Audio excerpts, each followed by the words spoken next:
Well, again, welcome, welcome. My name is Kelly, and I am here to talk to you about how to turn your patrons into the savviest OPAC users. This is being recorded. I have Elise here, my colleague, who will answer questions in the chat or interrupt me as I speak. As I was saying, we are mobile responsive. I'll just do the thing again I did before so you can see. Regardless, you're able to see all that your OPAC has, regardless of the size of your screen. We have at the top, we have lots of colors and logos. We have at the top some good contact information. We're utilizing the bottom as well. So understand that the entire OPAC screen is customizable through the system preferences. You don't need to know a lot of HTML or CSS, but that could be an advantage. As a partner of Bywater, we are happy to help you with any customizations you would like. If you see anything that you love or you're getting interested, please feel free to send us a ticket. We also have a lot of information in the center area. Again, all of this is customizable, so we are aiming towards getting as much information as to our users. I, for one, never know when my library is open, so I appreciate the hours right here on my catalog. So if I know I see the book is available, I can run to the library. So super fun. Again, more contact information is here as well. This center area, love. If you're a Koha user and you're not using a cover flow, please feel free to submit a ticket. But this is our cover flow. And what we're doing with our cover flow here is we're pushing out lists that we have curated as staff members. So we have a fiction list, nonfiction, and a staff picks. So really all you can do is just go ahead and put some titles in your list and push that out to your cover flow. So that's pretty fantastic. I love the ability to, hey, I don't know what I'm looking for. A lot of folks aren't still really going out into a lot of public spaces, and this gives you the opportunity to really highlight and show your users what you have at the library without them having to go in. On the left-hand side, I'm using these links as places to give my user places to go. So maybe, town websites, park resources, anything that would allow them to say, oh, this is a great hub for information that's going on in my town. I'm a public librarian at heart, so I appreciate any kind of resources that I can find. I think of those tack boards that we used to have, or probably some libraries still have those, of information that you can put out there for your users. I am logged in now. I love that we have this nice little user summary. So if you don't have this turned on, please go ahead and turn that on. I can see all my checkouts, the number of checkouts, holds, and messages, which is pretty fantastic. Let me log out though, just so we can see other options that we have. With Koha, you can allow your users to self-register. So again, this is an opportunity for you to be able to register patrons right from their home, and then they can come in and get that library card from you, or get that library card number right from this registration process, and they can immediately go out and get onto your Hoopla, Canopy, Overdrive collection. Couple other things, forgot your password. And once I log in, I have reset my password. So again, we're really helpful to our patrons to say, we understand we have a lot of passwords, and giving them the opportunity to be able to do that without calling or stopping in is a really great opportunity.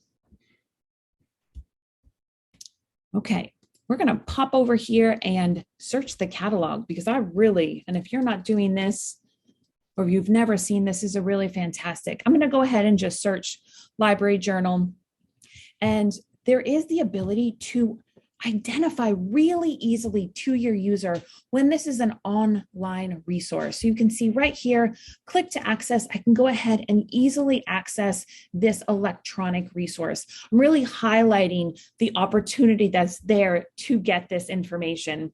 Another example, I just did this this morning, and I really geek out on library board meeting minutes. But if it's not an electronic resource, but it's a PDF, you can also allow your users to be able to access PDF documents. Grab this off the internet. This is public information. Here's somebody's board meeting minutes. So again, allowing your users to be able to easily see that there is the ability to access some information out there. Another really great opportunity that you have is that Koha does link out to YouTube. So if there are anything that you are publishing out on the web, maybe I've seen a lot of story times that have been put on the YouTube recently. You have the opportunity to be able to, again, you can see that click to access. I'm gonna click over there. Look at this story time, which is from the LA Public Library, but I have a new tab, and this is going to directly bring your user to the content. So you can see I could watch this without ever leaving my browser, which I really love. So again, easy way to highlight some maybe resources that you have, or another opportunity you have, in the same vein of YouTube, is you could link trailers, because again, those trailers are usually in that YouTube vein, is you could, let me go over here. I created an Oscar nomination list here. And again, this Play Media tab, here I can watch the trailer right here. Super helpful, 100% allowing your patrons to find the content and get really excited about maybe the Oscars. When you curate lists within Koha, and those are public-facing lists, and your user is searching the catalog and finds a title linked to a list, they'll be able to see that right from both this full result as well as the brief results.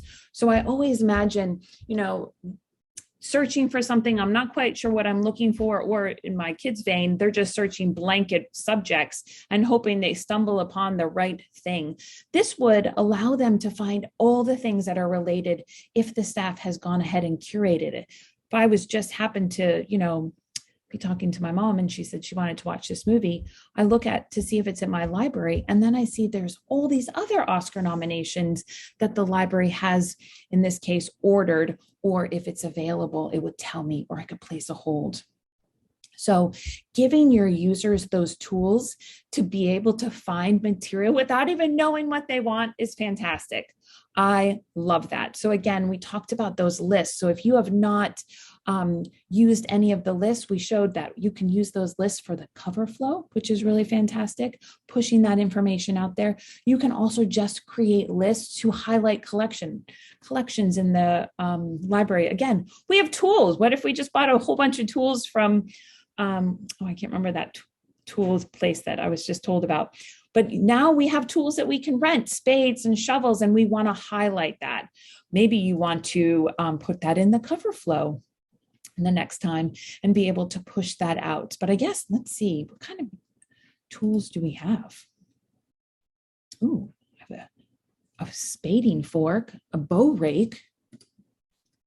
So if I search rake, who even knew? But look at that, here it is. I can see, and then it's linked to that list, and I can see all the other tools that's there. Fantastic.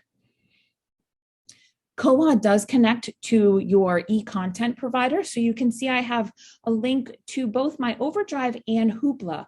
So for your users, they can never leave, or they never have to leave your OPAC, and they can go and directly get the Overdrive material right in your catalog.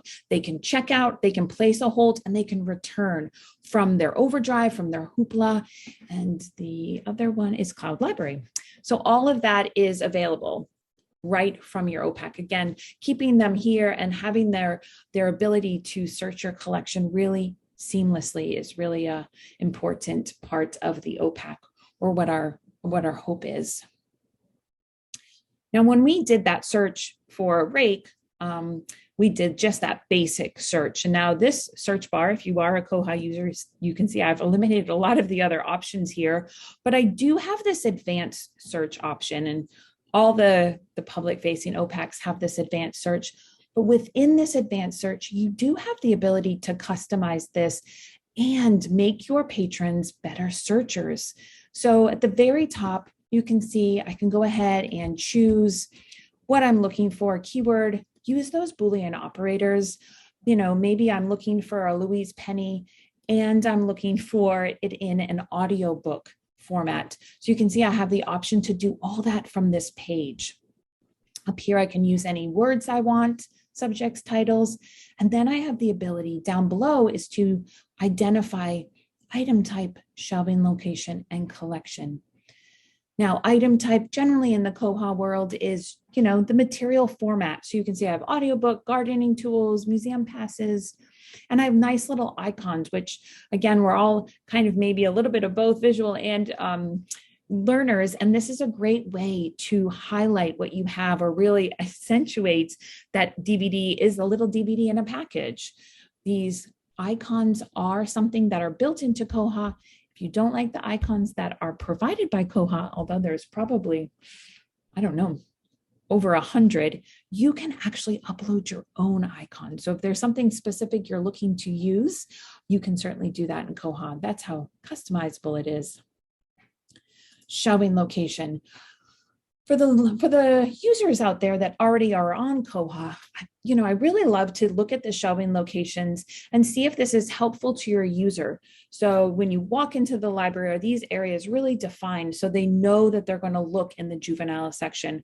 I would love to have a library with a garden atrium, but is that identifiable? Probably.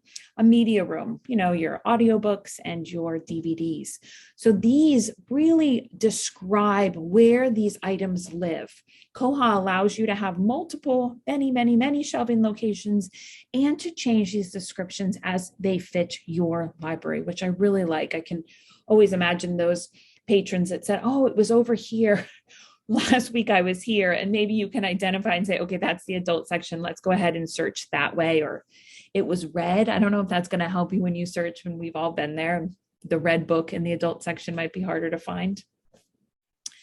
And then finally, Koha gives you the ability to create collections. And this is probably my favorite one because I think of the items that you have in your collection that live in various places, such as maybe graphic novels or even gardening. Your graphic novels could be in your juvenile, your adult, your garden atrium, your nonfiction section. But you want to say, if you want to search all our graphic novels, use this option. So you don't need to say it lives in the juvenile or lives in the teen. I want to search all your graphic novels. Another great example of that is, local history. We had a local history room, and our local history was also in the nonfiction section. And so it'd be useful for a user to have that. Just search this local history section, and it could be wherever in the library. So imagine your collection is just another way to organize your material, but not by location and not by item type, but a different way. So if you aren't utilizing this, this is something to think about or get those wheels spinning on what would help our users be better patron OPAC savvy users.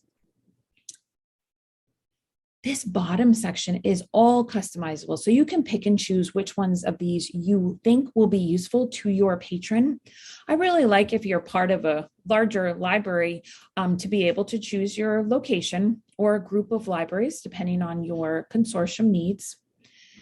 Koha automatically sorts by relevance, but it's great to know that your user could say, hey, I go to the library quite often. I'm always stalking your cooking book section, and maybe I want to see if there's anything that's new. So I could do a search newest to oldest, and I'm going to get those newer cookbooks to jump to the top. In that same vein, cooking books, I could always just say, let's see if there's anything in 2022 that's been published for that cooking book subject. Language. If your library has a couple of different language sections, so you have material written in other languages, this would be a really helpful drop-down menu to curate and customize, so you display just the languages that you have in your collection. It's a really great way to know, oh, I didn't even know we had French material in our library. It would be great as somebody is learning this new language. So it's really fantastic.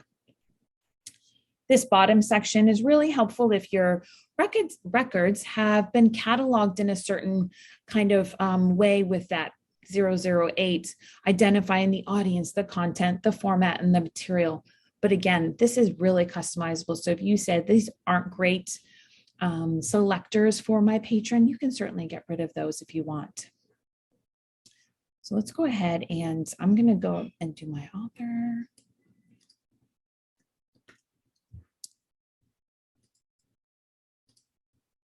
do my Louise Penny audiobook.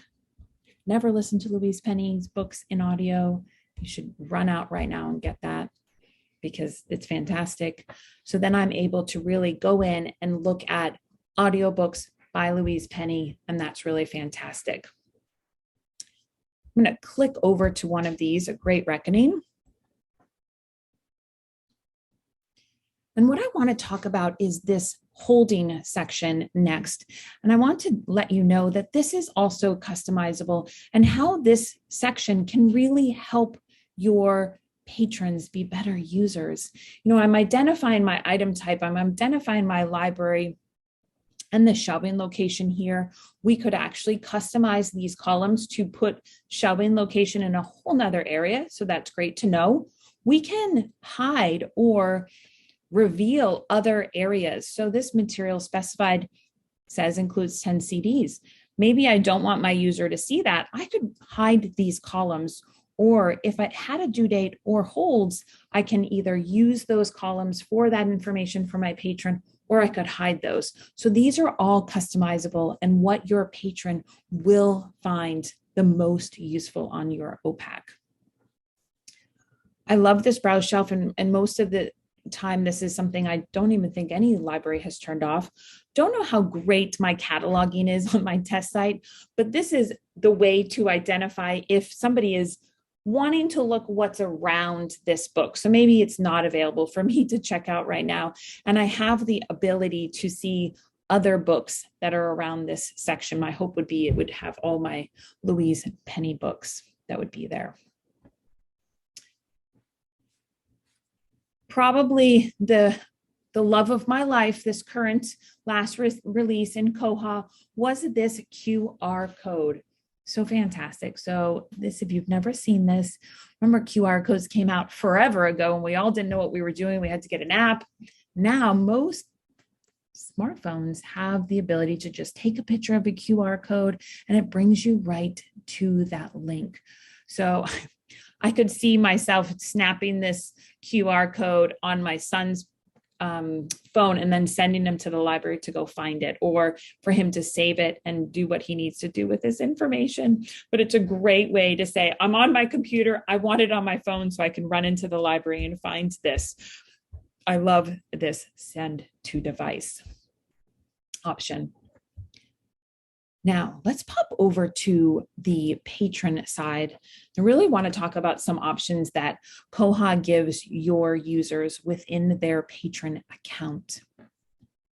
Once I'm logged in, any messages, I do like to tell myself I'm awesome a lot. So you can see up there at the top, the staff Kelly wrote to the patron Kelly that they're awesome. So, any notes that you want to project to your patrons, even like a nice welcome would be nice, who knows, but I can see any messages from the staff to myself on the OPAC. I can see all my checkouts. What I love about in here is I'm able to give the ratings right from my checkout. So I just finished Firekeeper's Daughter last night, and I can go ahead and give that 5 stars before I run it back to the library. I also have the ability to renew right from online. And then I have report a problem. Now, for sometimes you come home with that DVD and it doesn't have the disc. And you're like, oh my gosh, they're going to think I took it, or what am I going to do? You can actually report a problem right from here. It will be sent to the staff. And when it's checked in, they'll get that message as well. So it's a really helpful tool if you feel this is useful to your libraries to be able to report a problem of a material there. Maybe it's highlighted or, censored out, who knows. Holds. I love the fact that you can see all the holds from your patron account and you can see, hey, it's here waiting for me, so I should go and pick it up. Overdrive and Hoopla. Again, as I said earlier, you can see your checkouts in Overdrive. You can see your checkouts in Hoopla. You can return them right from the Koha OPAC, which I love. Any of my charges, if I owe any money, I can see all of those here. I don't owe any money right now, but if I wanted to look at all my past expenditures at my library, I can go ahead and see I did have a $15 fine and I paid that off. personal details. You can allow your patrons to go ahead and update their information right from the OPAC. So maybe they changed their phone number, they moved, they updated their email, they gave you like a junk email, and then they're like, oh, the library has some great notifications. I should probably give them my real email. There you go. You can allow your patrons to come in here, update information, and it can go right to the staff side. For libraries that do use pictures for their patrons, you can allow those pictures to be seen on the OPAC if you so desire. And you can see I'm just highlighting my Dr. Seuss book that has my last name. Change your password.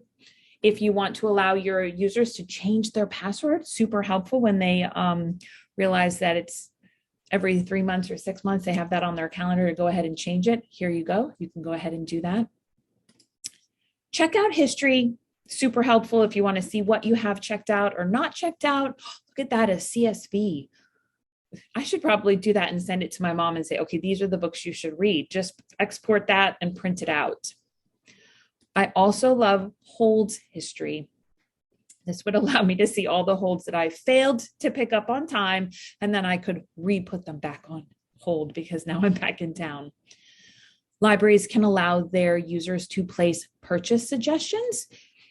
Staff can go ahead and customize this form to identify what's required, what information they'd love to see in this form. So when it's sent over to staff, they're aware of, is it a DVD they would like, or the audiobook, or just that book format. I love messaging settings because this gives the patron the power to determine what notifications they want and how they want their notifications. Koha sends out SMS, so I would love my whole notifications to come to my phone. So if I'm out and about in town, I can go ahead and get that text message before I go home and check my email. So if you are not utilizing that, or you didn't know we had SMS, you can go ahead and do that. They just need to fill out their phone number and then their provider. So you do need to know what carrier they're using: T-Mobile, Verizon, AT&T. As well as staff making lists, users can make lists as well in Koha. So you can see I have 2 fantastic lists that I want to look at. I have a cooking list. So maybe one day I was like, I have too many books checked out, but I'd love to create a list of all the things I found that I would like to check out at some point, and I can store them here, be able to place them on hold at any point, or go ahead and remove it from the list or email it to somebody else. I could go ahead and send this list right to my partner, significant other, and they can pick them up for me. So lots of options. And, it's really great to have the options, because then your patrons are empowered to do these things right through the catalog. So giving them those options of what messages do they want from the library. It's fantastic to give them that empowerment to say, you don't need to get the item due notification, but maybe you just want the advance due to say, hey, it's 4 days. That's generally what I like to know. And then I can go ahead and start the book and feel good about that. Okay, let's pop back over to the main page. 1 or 2 more things that I want to point out. The very bottom, hopefully there shouldn't be anything at the bottom of your screen, but you should be able to see this report a problem. This is a great opportunity, again, to empower those patrons to be able to say, hey, I'd like to see this title and I'm not able to access it. This allows your user to go ahead and send you a notification that there's something wrong with your OPAC, which I really love. It goes right to the staff client, and that's really fantastic. Then also languages. If you have a community of multiple languages, Koha has been translated in over 70 languages, and you can add language packs to allow your users to seamlessly come onto your OPAC and feel comfortable, and they can just toggle between any of the language. There's no limit. We can go ahead and add any languages that we have it translated into for your community, and that's really, really fantastic. You can see the languages down here, and then I also have it up here. If anybody is a Koha user here, and I think there's a few of y'all, you know that Koha loves to give you the multiple ways to do the same thing, which I really like. If I go ahead and log out, you can see I can log in up here and log in here. But having that ability to, where do my eyes go, is a really fantastic way to think about it. So we're coming up a little bit before 1:30, and I want to pause really fast and allow anybody to ask any questions. Anything about the OPAC or patrons' experiences?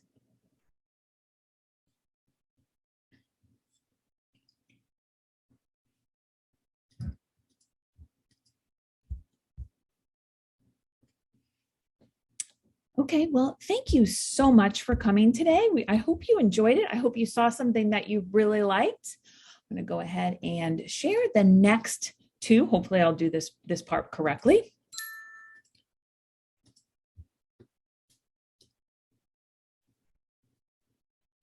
It's always very difficult when you have multiple monitors. Exit full screen. Let's go back to Zoom. We have a couple more presentations coming up, and I want to highlight those. So we'll go ahead and share that screen. Hopefully you can see it. So next month, in the middle of March, we have 5 strategies to conquer technical services. Wow, 5.